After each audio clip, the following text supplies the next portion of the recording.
महादेव।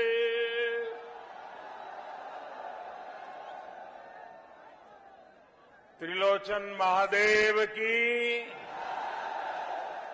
माता शीतला चौकिया देवी की, उत्तर प्रदेश के ऊर्जावान और लोकप्रिय मुख्यमंत्री श्रीमान योगी आदित्यनाथ जी, केंद्रीय मंत्रिपरिषद के मेरे साथी डॉक्टर महेंद्र पांडे जी, यूपी सरकार में मंत्री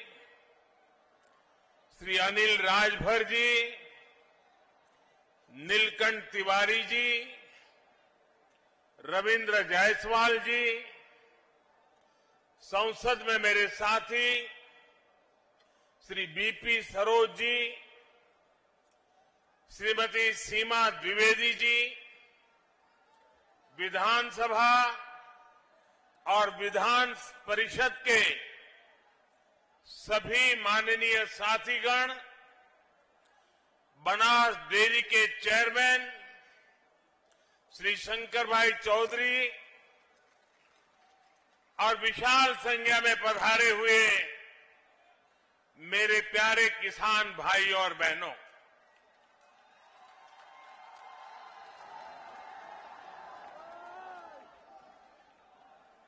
वाराणसी के इस पिंजरा क्षेत्र के लोगन के प्रणाम करत हैला।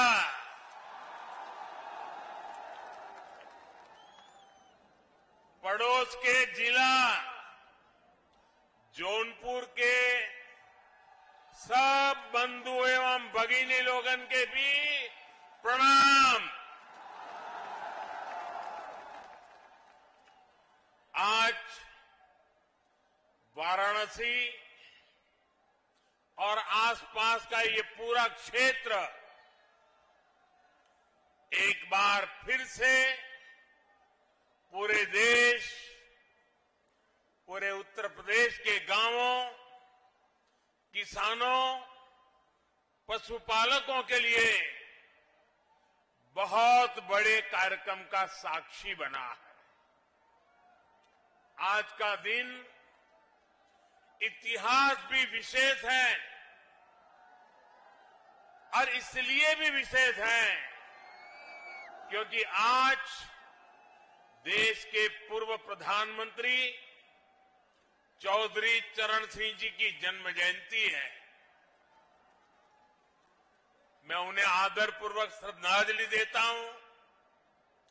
उनकी स्मृति में देश किसान दिवस मना रहा है। साथियों, हमारे यहां गाय की बात करना,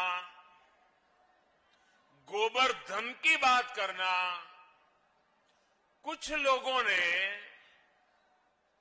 ऐसे हालात पैदा कर दिए हैं जैसे कोई गुनाह कर रहे हैं, गुनाह बना दिया है।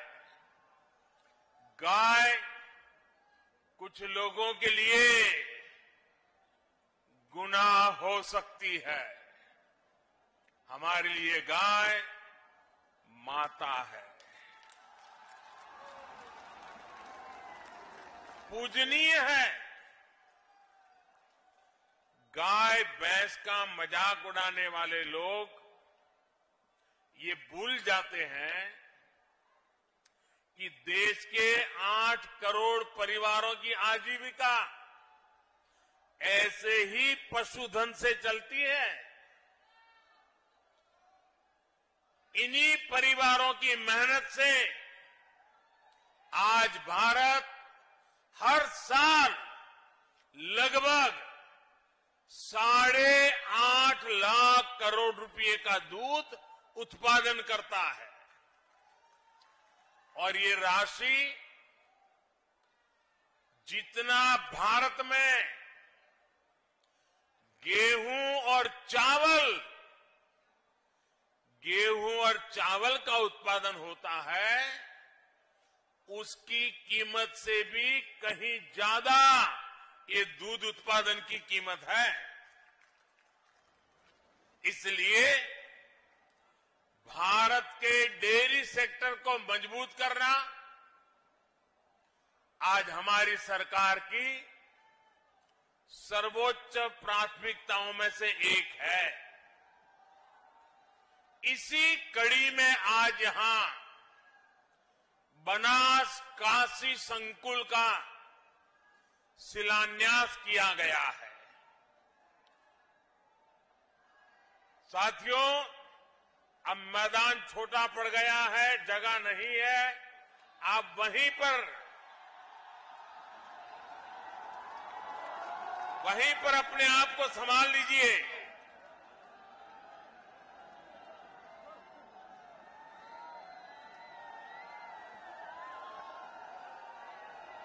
बनास डेयरी से जुड़े लाखों किसानों के खाते में करोड़ों रुपए ट्रांसफर किए गए हैं। रामनगर के दूध प्लांट को चलाने के लिए बायोगैस आधारित पावर प्लांट का भी शिलान्यास हुआ है। एक और महत्वपूर्ण बात हुई है जिसका सकारात्मक प्रभाव पूरे देश के डेयरी सेक्टर पर पड़ेगा। आज यहां दूध की शुद्धता के प्रमाण के लिए देश भर में एकीकृत व्यवस्था और उसका लोगो भी जारी हुआ है। डेयरी सेक्टर से जुड़े इन प्रयासों के अलावा आज यूपी के लाखों लोगों को अपने घर के कानूनी दस्तावेज यानी गरौनी भी सौंपी गई है।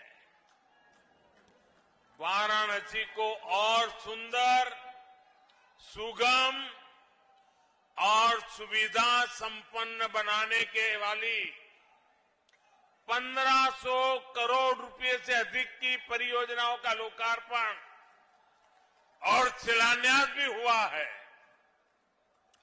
इन सभी विकास परियोजनाओं के लिए आप सभी को बधाई। यूपी और देश भर के गोपालकों को विशेष बधाई। साथियों, एक जमाना था जब हमारे गांवों के घर आंगन में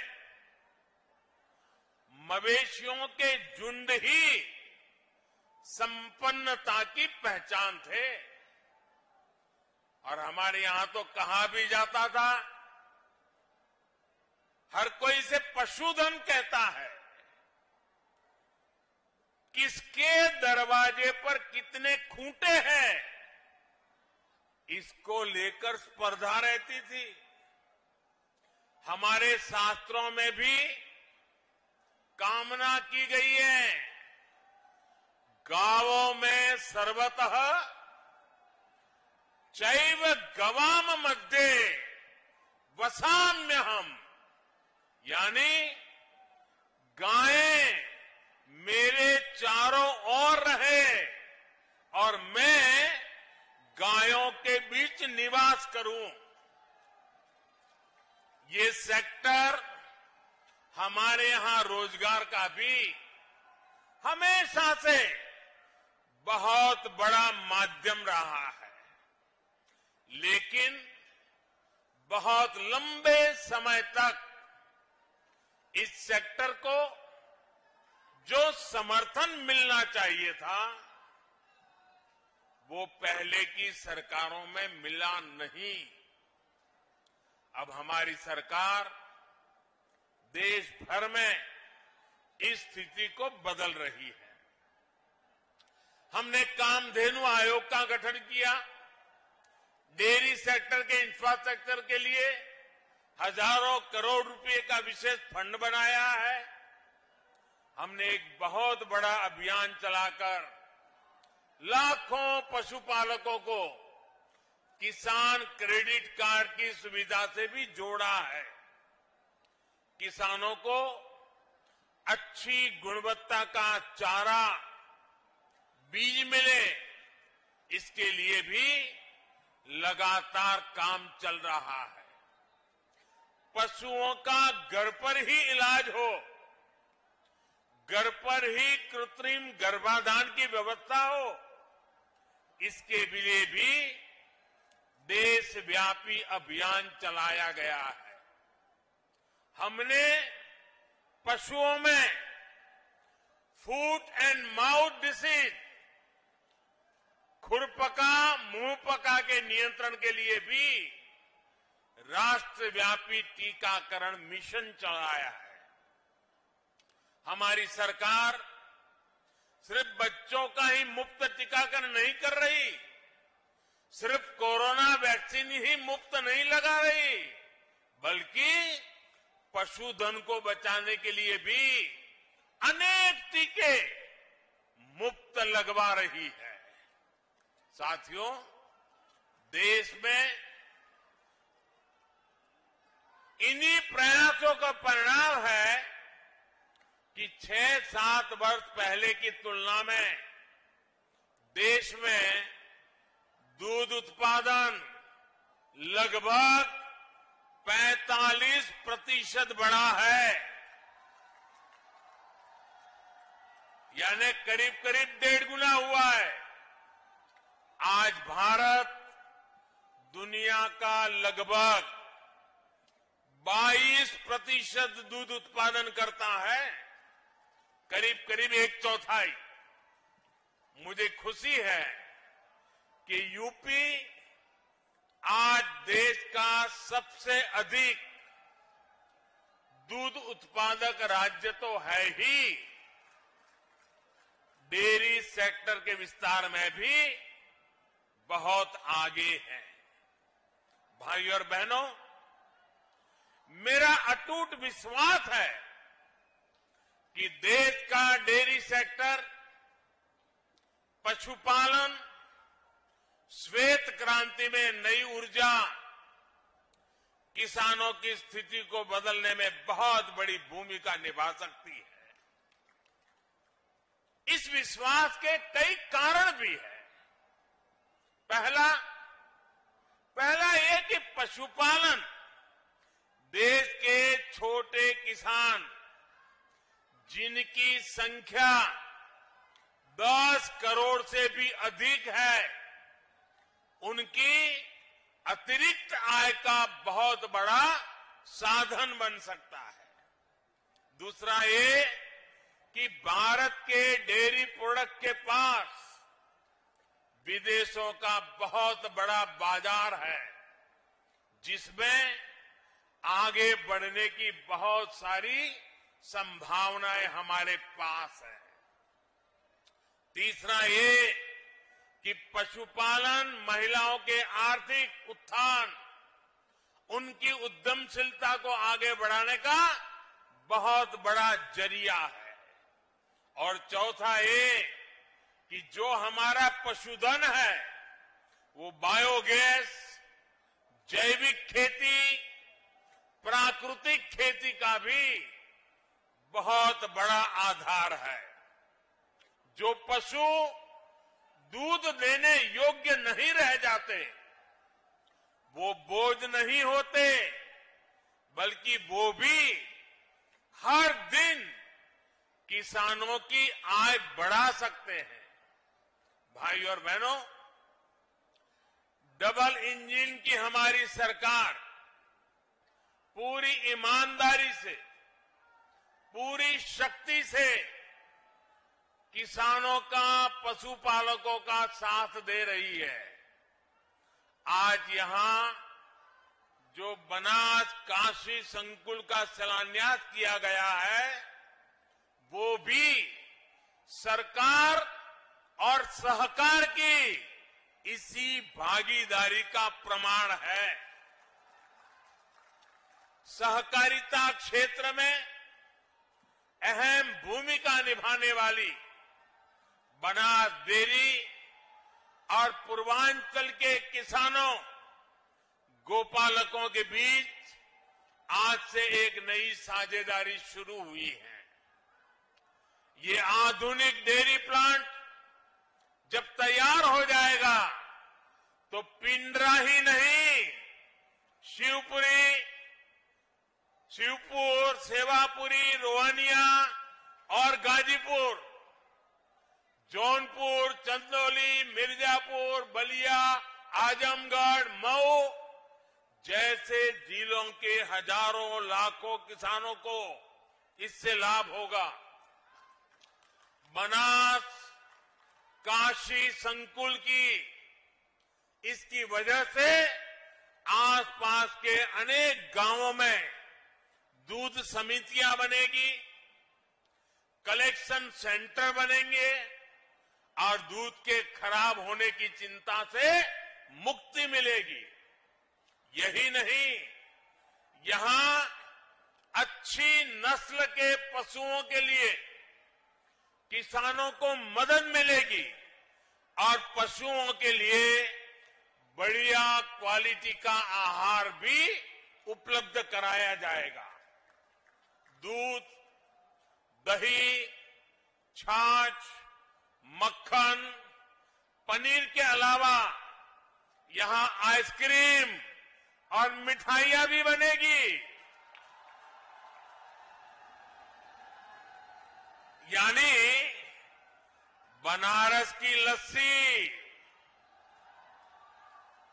छेने की एक से बढ़कर एक मिठाइयां, या फिर लौंगलता,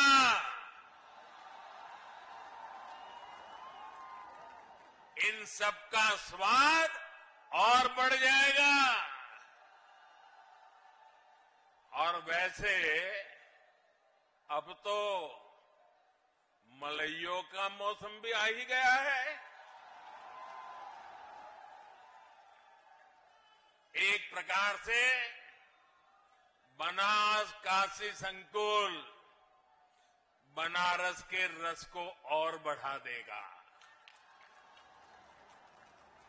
भाई और बहनों, आमतौर पर दूध की क्वालिटी की प्रामाणिकता को लेकर हमारे यहां बहुत उलझन रही है। दूध खरीदें तो कौन सा सुरक्षित है, इसकी पहचान सामान्य व्यक्ति के लिए मुश्किल होती है। प्रामाणिकता के लिए अलग अलग व्यवस्थाओं के कारण पशुपालकों, दुग्ध संघों सहित पूरे डेयरी सेक्टर को भी अनेक कठिनाइयों का सामना करना पड़ता है।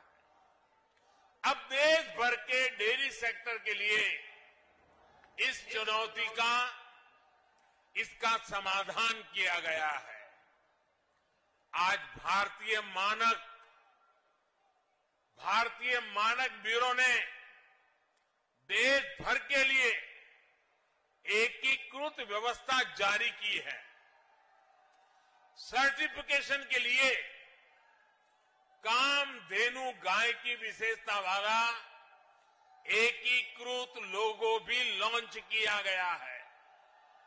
ये प्रमाण, ये लोगो दिखेगा तो शुद्धता की पहचान आसान होगी और भारत के दूध उत्पादकों की विश्वसनीयता भी बढ़ेगी। साथियों, आज देश की बहुत बड़ी जरूरत डेयरी सेक्टर से जुड़े पशुओं से जो अपशिष्ट निकलता है उसके सही इस्तेमाल का भी है। रामनगर के दूध प्लांट के पास बायोगैस से बिजली बनाने वाला प्लांट का निर्माण ऐसा ही एक बहुत बड़ा प्रयास है।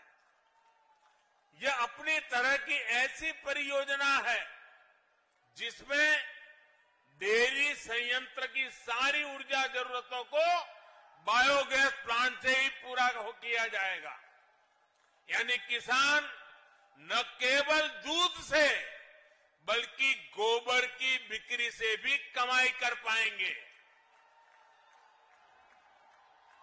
आमतौर पर किसानों को गोबर कीमत मिलती है उससे ज्यादा कीमत पर ये बायोगैस प्लांट किसानों से गोबर खरीदेगा। यहां जो बायो स्लरी बनेगी उसका उपयोग बायो स्लरी आधारित जैविक उर्वरकों के उत्पादनों के लिए भी किया जाएगा। जो ठोस जैविक खाद बनेगी वो रासायनिक खादों की तुलना में काफी कम कीमत पर किसानों को उपलब्ध होगी। इससे जैविक खेती, प्राकृतिक खेती का भी विकास होगा और बेसहारा पशुओं की सेवा के लिए भी प्रोत्साहन मिलेगा। साथियों, एक समय था जब भारत में नेचुरल फार्मिंग, प्राकृतिक खेती और प्राकृतिक तरीके से खेती होती थी। प्राकृतिक खेती यानी खेती में कोई बाहरी मिलावट नहीं। जो खेत से मिल रहा है, खेती में जुड़े पशुओं से मिल रहा है, वही तत्व खेती को बढ़ाने के काम में आते थे। खाद हो, कीटनाशक हो, सब कुछ प्राकृतिक तरीके से ही बनते थे, इस्तेमाल होते थे। लेकिन समय के साथ प्राकृतिक खेती का दायरा सिमटता गया, उस पर केमिकल वाली खेती हावी होती गई।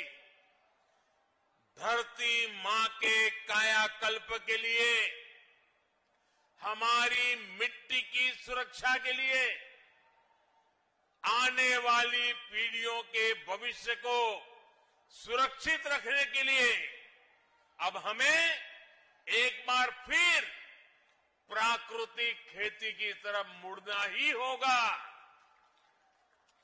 यही आज समय की मांग है और इसलिए अब सरकार नेचुरल फार्मिंग को बढ़ावा देने के लिए, किसानों को जागरूक करने के लिए बहुत बड़ा अभियान भी चला रही है। और आज जब हम आजादी के 75 साल आजादी का अमृत महोत्सव मना रहे हैं, तब मैं देशवासियों से, खास करके मेरे किसान भाइयों बहनों से, विशेषकर मेरे छोटे किसानों को आज किसान दिवस पर आग्रह करूंगा कि आप प्राकृतिक खेती की तरफ आगे बढ़ें। प्राकृतिक खेती खर्च भी कम होता है, उत्पाद भी बढ़ता है। ये खेती का सबसे सस्ता तरीका है, सबसे सुरक्षित तरीका है और आज के विश्व में प्राकृतिक खेती से पैदा हुई फसलों की कीमत भी बहुत ज्यादा है। ये हमारे कृषि सेक्टर को आत्मनिर्भर बनाने की दिशा में भी बड़ा कदम है। मैं देश के स्टार्टअप सेक्टर को भी, नौजवानों को भी कहूंगा कि नेचुरल फार्मिंग के आपके लिए अनेक नई संभावनाएं हैं। हमारे नौजवानों को, युवाओं को इसका पूरा लाभ उठाना चाहिए। अभी यहां मंच पर आने से पहले मुझे ऐसे कई युवा से मिलने का मौका मिला। सरकारी योजनाओं से जुड़ने से कितने बड़े साहसपूर्ण काम उन्होंने किए हैं, कितना बड़ा बदलाव उनके जीवन में आया है। मैं उसे सुनकर के बहुत ही आनंदित हुआ। योजनाओं के प्रति मेरा विश्वास और मजबूत हो गया। भाइयों और बहनों, गांवों को, किसानों को आत्मनिर्भर बनाने, उनको अवैध कब्जे से चिंता मुक्त करने में स्वामित्व योजना की भी बहुत बड़ी भूमिका है। मुझे संतोष है कि योगी जी के नेतृत्व में यूपी इसमें भी अग्रणी है। यूपी के सभी 75 जिलों में 23 लाख से अधिक घरौनी तैयार हो चुके हैं।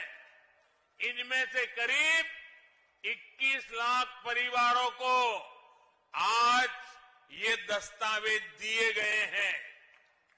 अपनी घर की घरौनी जब हाथ में होगी तो गरीब, दलित, वंचित, पिछड़े को अपने घर पर अवैध कब्जे की चिंता से मुक्ति मिलेगी।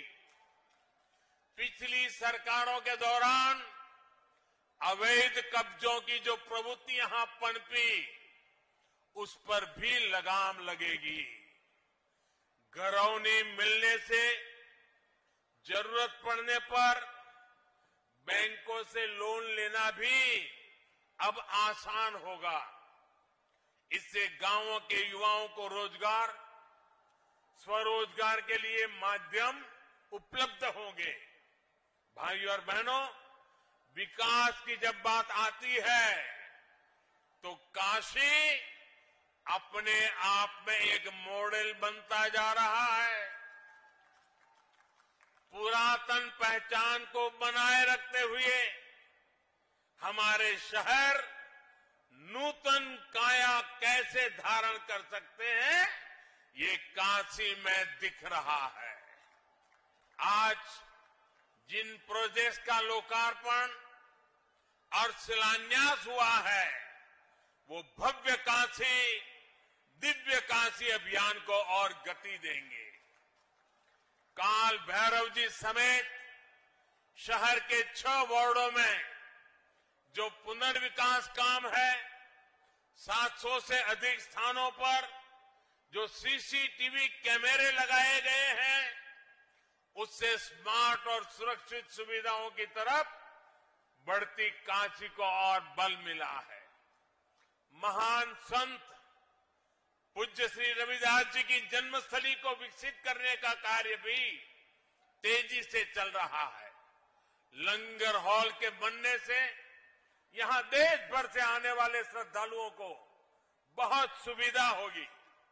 भाइयों और बहनों, आज वाराणसी के जो चौराहे सुंदर हो रहे हैं, सड़कें चौड़ी हो रही है, नए पार्किंग स्थलों का निर्माण हो रहा है, उससे शहर में ट्रैफिक जाम की स्थिति में बहुत सुधार हुआ है।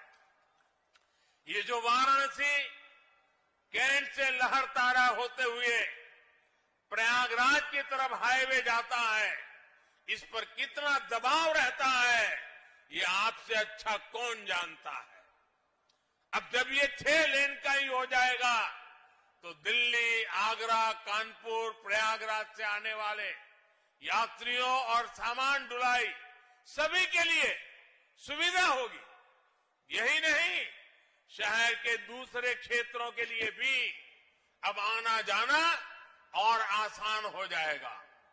ये सड़क जिले के प्रवेश द्वार की तरफ विकसित होगी। वाराणसी, भदोही, गोपीगंज सड़क के चौड़ीकरण से शहर से निकलने वाली गाड़ियां रिंग रोड फेज 2 से होते हुए बाहर से जा पाएगी। इससे भारी जाम से मुक्ति मिलेगी। भाइयों और बहनों, हेल्थ, एजुकेशन और रिसर्च हब के रूप में काशी की पहचान को सशक्त करने के लिए निरंतर प्रयास चल रहे हैं। आज एक आयुष अस्पताल का लोकार्पण हुआ है, तो नए होम्योपैथिक मेडिकल कॉलेज की स्थापना का काम शुरू हुआ है। इस प्रकार की सुविधाओं से भारतीय चिकित्सा पद्धति के अहम सेंटर के रूप में भी काशी उभरने वाला है। क्षेत्रीय निर्देश मानक प्रयोगशाला के बनने से जल परीक्षण, कपड़े और कालीन से जुड़े परीक्षण यहां हो पाएंगे। इससे वाराणसी और आसपास के अनेक उद्योगों को, बुनकरों को सीधा लाभ होगा। वहीं अंतर्राष्ट्रीय राइस रिसर्च सेंटर में जो नई स्पीड ब्रीडिंग फैसिलिटी स्थापित की गई है, उससे धान की नई किस्म विकसित करने में अब पहले के मुकाबले बहुत कम समय लग रहेगा। भाइयों और बहनों, मैं जब काशी के उत्तर प्रदेश के विकास में डबल इंजन की डबल शक्ति और डबल विकास की बात करता हूं तो कुछ लोगों को जरा कष्ट ज्यादा ही हो जाता है। ये वो लोग हैं जिन्होंने उत्तर प्रदेश की राजनीति को सिर्फ और सिर्फ जाति, पंथ, मत, मजहब के चश्मे से ही देखा। इन लोगों ने कभी नहीं चाहा कि यूपी का विकास हो, यूपी की आधुनिक पहचान बने।